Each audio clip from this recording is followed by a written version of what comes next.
nuwe yala ya koswa pakpa tagbo mitan lebo ye ko jagodo me lobok makambo vakan poko me hun pa bayi sozo numbo kanjo kanya yibi vanya vanya penelido teta ditan lemi lokan wezun wa mi seta pele bo masakan langbe o pamo gando ato yezo no ena ita bono vivu vivu mi tan la kana wa mogu tambadula Beneto Villani mi cité oh mi cité bayi mi nesu aido honda ijiwe mi bofan o mesin kodo wan gbanu mejo.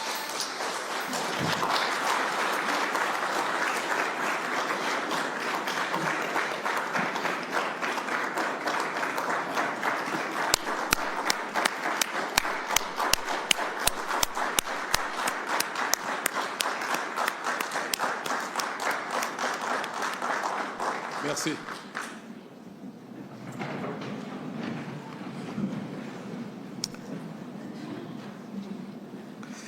J'espère que je ne vous décevrai pas par la brièveté de mon message.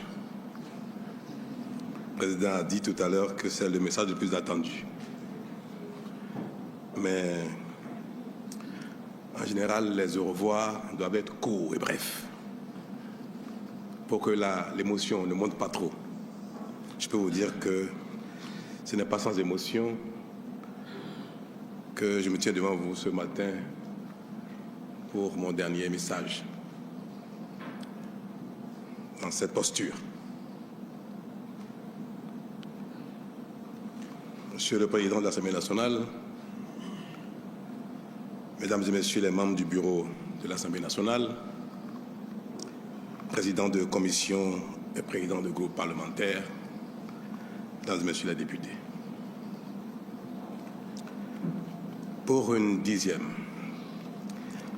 et dernière fois, j'ai l'honneur de vous présenter en votre qualité de représentant légitime du peuple béninois et délégataire de sa souveraineté en matière législative, mon appréciation de l'état de notre nation. 65 ans après notre accession à la souveraineté internationale, la nation béninoise, issue du regroupement des royaumes qui constituaient jadis notre actuel territoire, s'est solidement constituée et son unité s'est renforcée. La communauté nationale vit en bonne harmonie et aucune tension ethnique, religieuse ou sociale ne s'observe au point de constituer un risque pour la paix et la cohésion interne. L'intégrité du territoire national est préservée en dépit des agressions sécuritaires extérieures qui éprouvent nos forces de défense et de sécurité dans certaines localités frontalières. Mesdames et Messieurs les députés, je confirme ainsi que les fondamentaux constitutifs de la nation dont nous avons hérité sont bien préservés, voire renforcés. Pour le reste, qui relève de notre mission de construction au quotidien, en vue de l'amélioration constante des conditions de vie de nos concitoyens, l'état des lieux est aujourd'hui rassurant et prometteur, même si l'héritage n'était point confortable à l'entame de la décennie qui s'achève. Mon souhait ce matin n'est pas de dresser sur les 10 dernières années qui s'achèvent le bilan de notre action commune dans les différents domaines qui conditionnent notre développement économique et notre bien-être. Ce qui importe désormais pour nous, 65 ans après la prise en main de notre propre destin commun, c'est à mon sens la réponse aux questions fondamentales ci-après. Le Bénin a-t-il enfin trouvé la voie pour son développement? A-t-il entamé son progrès de sorte à devenir, lui aussi, un pays développé, susceptible de se passer de l'aide au développement apportée par d'autres et parfois avec mépris? Est-il un pays où l'éducation nationale, la formation technique et professionnelle, la route, l'eau, l'électricité, l'emploi, la santé, le cadre de vie durable, assaini et beau, la sécurité et la paix progressent chaque jour? Est-il un pays qui ne fait plus honte à ses enfants, mais leur apporte plutôt fierté et espoir? Un pays que d'autres admirent et envient. Autrement dit, le Bénin est-il aujourd'hui un pays où tout s'améliore jour après jour, où l'espoir est désormais permis, de sorte que ce qui n'est pas encore acquis ne paraisse plus inaccessible? Honorables députés, représentants du peuple béninois tout entier, la réponse à cette question fondamentale est oui.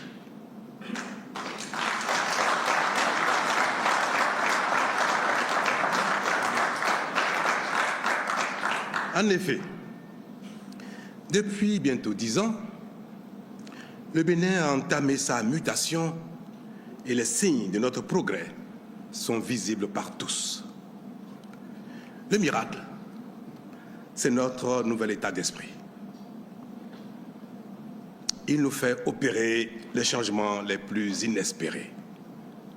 Il nous fait progresser et chacun accepte désormais de consentir les sacrifices et les efforts nécessaires.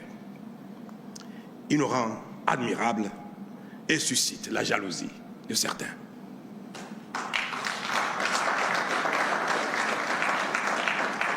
Ce nouvel état d'esprit est le résultat du courage dont a fait preuve l'ensemble des responsables politiques en charge de notre commun destin depuis bientôt 10 ans.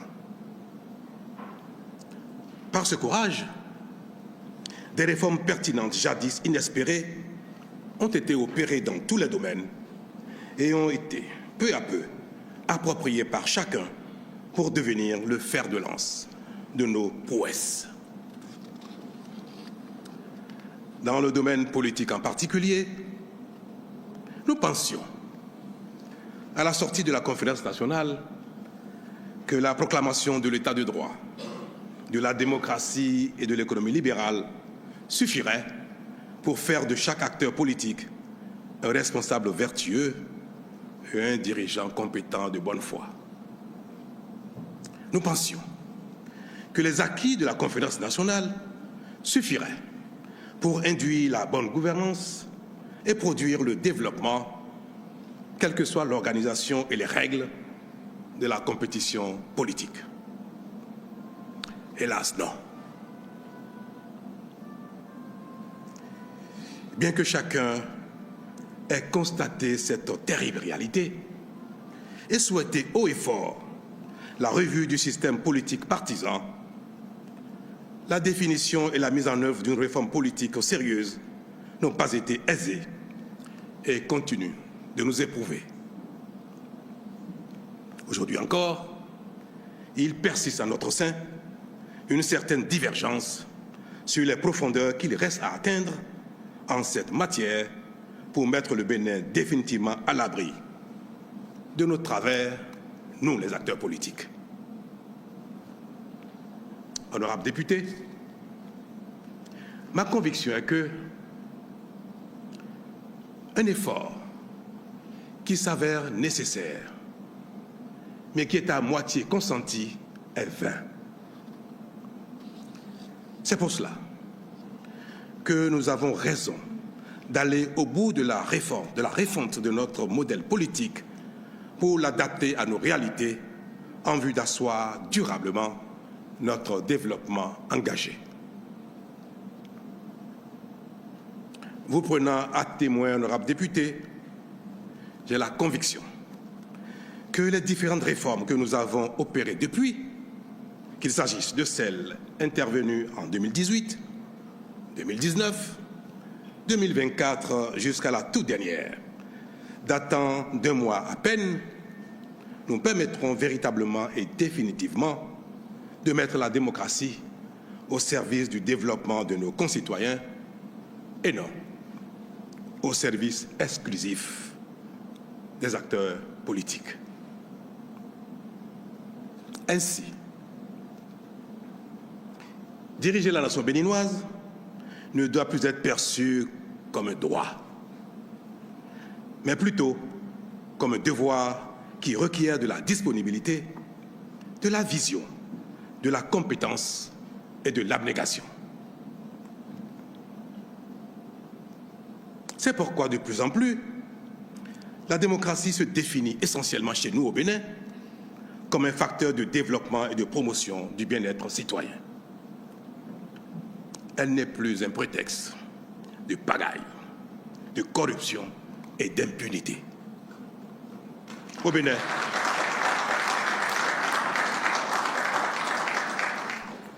désormais, il ne suffit plus d'être un harangueur de foule, un vendeur d'illusions proclamé acteur politique pour s'emparer de notre destin commun sans autre projet que celui d'en jouir tout seul avec ses partisans.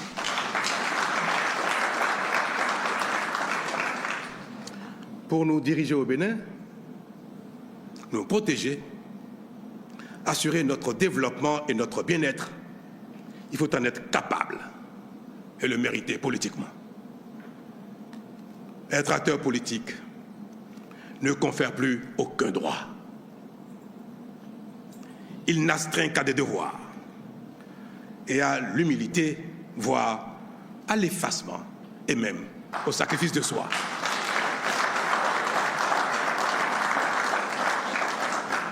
Monsieur le Président, Mesdames et Messieurs les députés, si tel est l'état des lieux en ce qui concerne notre modèle de démocratie désormais au Bénin, pourquoi devrions-nous en rougir parce qu'il n'est pas la copie conforme de ce qui se fait ailleurs? Pourquoi? Mais est-ce que le Bénin est la copie conforme de notre pays dans le monde? Mais non.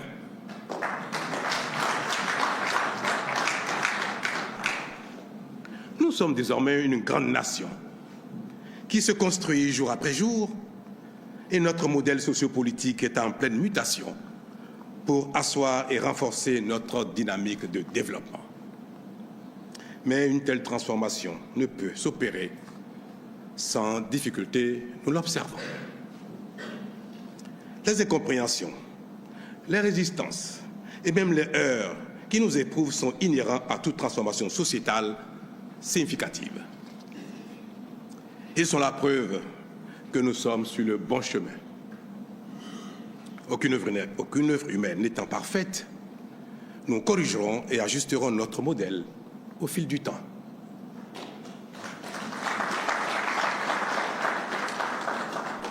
À cet effet, chaque génération devra apporter à la nation éternelle sa part d'innovation et de génie constructif, ainsi que son courage pour empêcher coûte que coûte les nostalgiques rétrogrades et les marginaux d'arrêter le progrès.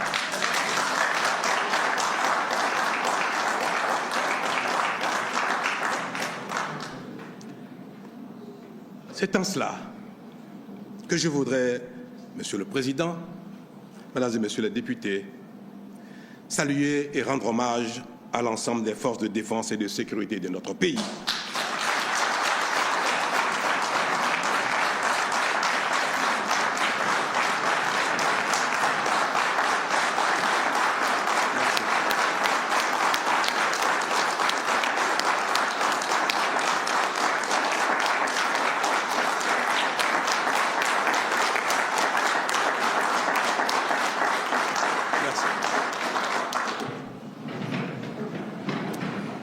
pour leur bravoure, leur loyauté à la République face à l'attaque perpétuée le dimanche 7 décembre 2025 contre la nation béninoise par des marginaux insensés, manipulés par quelques compatriotes en quête de privilèges perdus, ainsi que certaines autorités politiques et militaires étrangères. Je salue la mémoire de ceux d'entre nous qui y ont perdu la vie et adresse à leurs familles et proches, au nom du peuple béninois tout entier, nos sincères condoléances. Aussi, voudrais-je, en mon nom personnel et au nom de la nation tout entière, exprimer notre fierté et notre reconnaissance à l'égard de tous les corps d'armée, toutes les garnisons du territoire, tout le commandement militaire, la police républicaine et son commandement, qui tous, sans aucune défection, se sont mobilisés spontanément et immédiatement pour défendre la patrie, refusant de prêter main forte aux assaillants et se mettant à la disposition de l'État.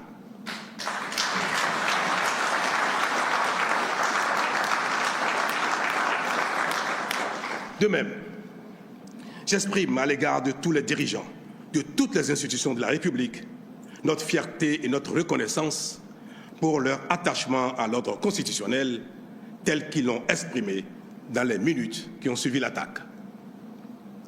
À l'endroit du peuple béninois, dans sa grande majorité, j'exprime notre fierté pour son refus de soutien à la forfaiture et son attachement à la démocratie et à l'ordre constitutionnel. Monsieur le Président, Mesdames et Messieurs les députés, tout cela n'est-il pas l'illustration d'un état d'esprit nouveau, caractéristique d'un Bénin qui grandit? Les grandes nations, ce ne sont pas seulement celles qui ne sont jamais éprouvées, ce sont également celles qui sont capables de faire face aux épreuves avec efficacité. En cela, notre pays, le Bénin, a donc franchi un palier décisif dans son parcours, sa construction, ses valeurs et son développement. Quant à ceux d'entre nous qui restent désespérément accrochés à notre passé révolu ou qui peinent à s'arrimer à la dynamique en cours, je prie le ciel de leur accorder la clairvoyance, l'altruisme et l'humilité nécessaires à leur ralliement afin que leur frustration, justifiée ou non, cesse de nous diviser. Car notre Bénin commun restera éternellement notre maison commune. Nos divergences ou insatisfactions, dès temps présent, ne doivent en aucun cas compromettre l'intégrité de la nation et son avenir. Les élus, mal aimés d'aujourd'hui, passeront. Et ceux de demain ne manqueront pas de corriger les erreurs commises et de remédier aux insuffisances.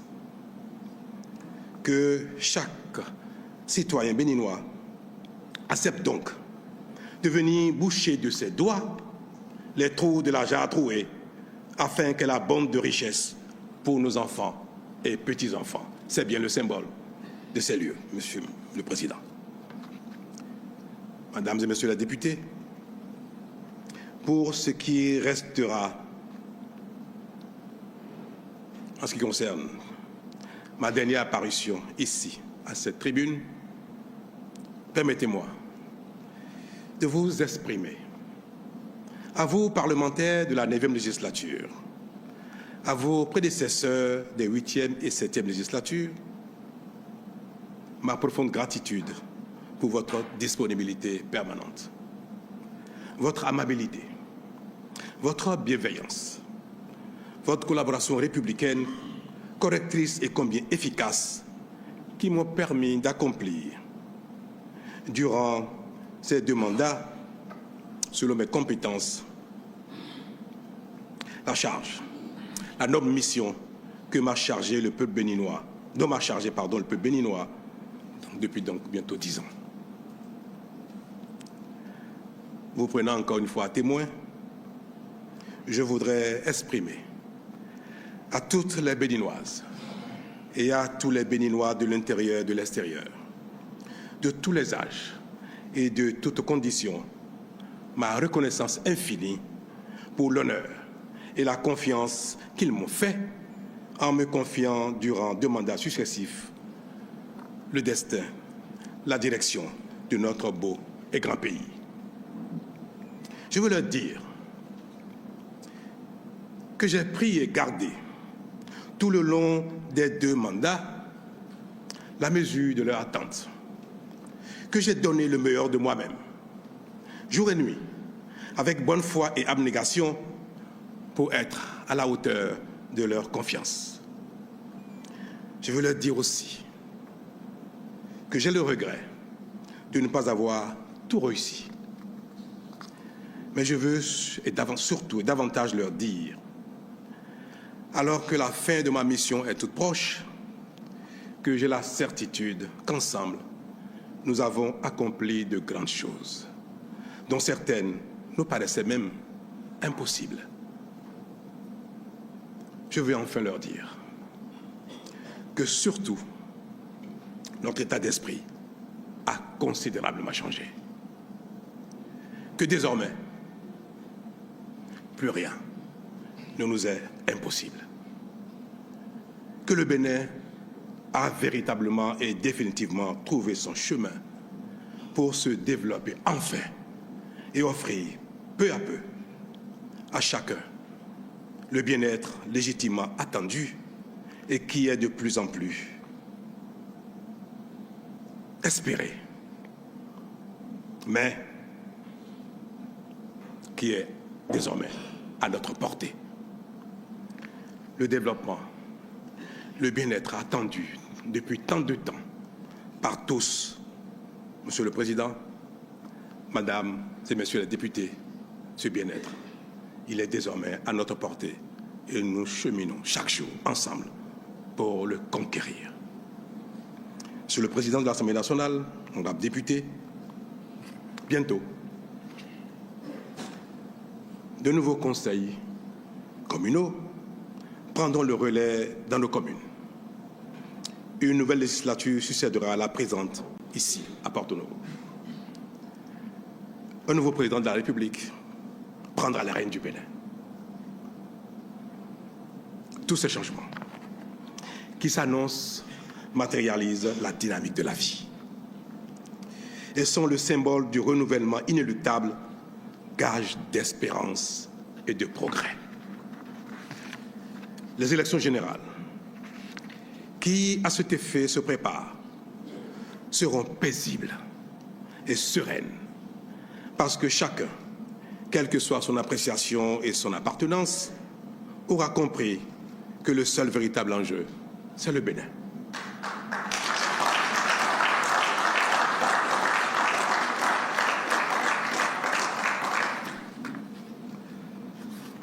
Mesdames et Messieurs les députés, représentants de la nation tout entière,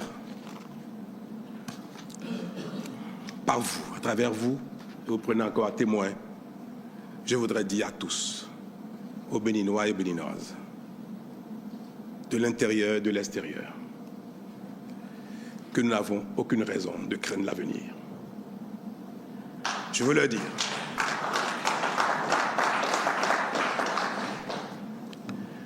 que nous avons trouvé notre chemin. Je veux le répéter. Je veux leur demander de faire confiance au Bénin, de faire confiance aux générations successives, désormais actives pour notre bien commun, pour notre développement.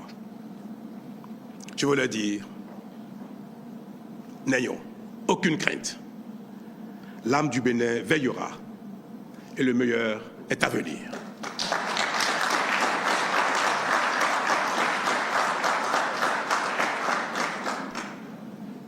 Telles sont ma prière et mes vœux pour l'année 2026 qui s'achève, ou qui s'annonce plutôt, pardon, je vais trop vite, hein. 26 n'est pas encore arrivé. Je disais donc tantôt que telles sont ma prière et mon vœu pour l'année 2026 qui s'annonce pleine d'allégresse et de réussite pour le Bénin. puisse-t-elle apporter à chacun et à chacune la bonne santé, la prospérité, la patience, le patriotisme, l'amour de soi et de l'autre, ainsi que la joie de vivre.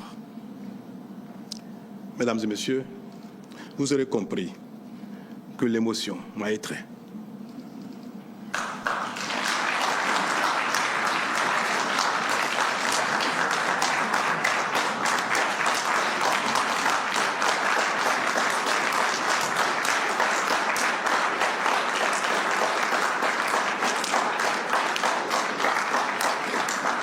Il est difficile de se quitter quand on s'aime.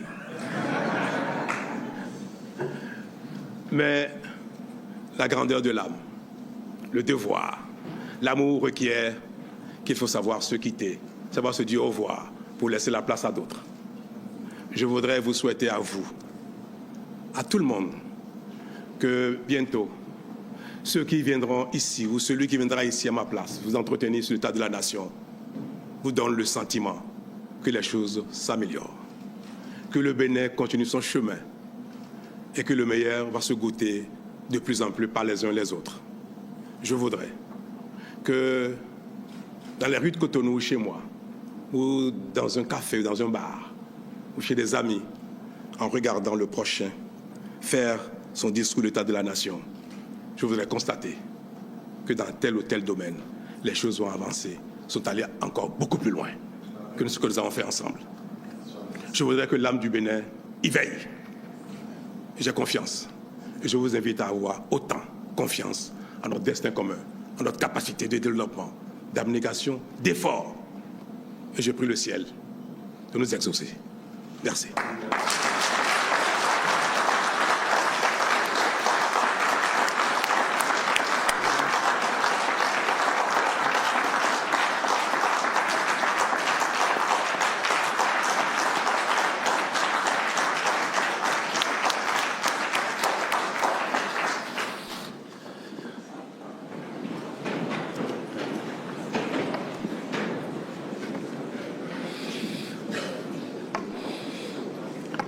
Voilà.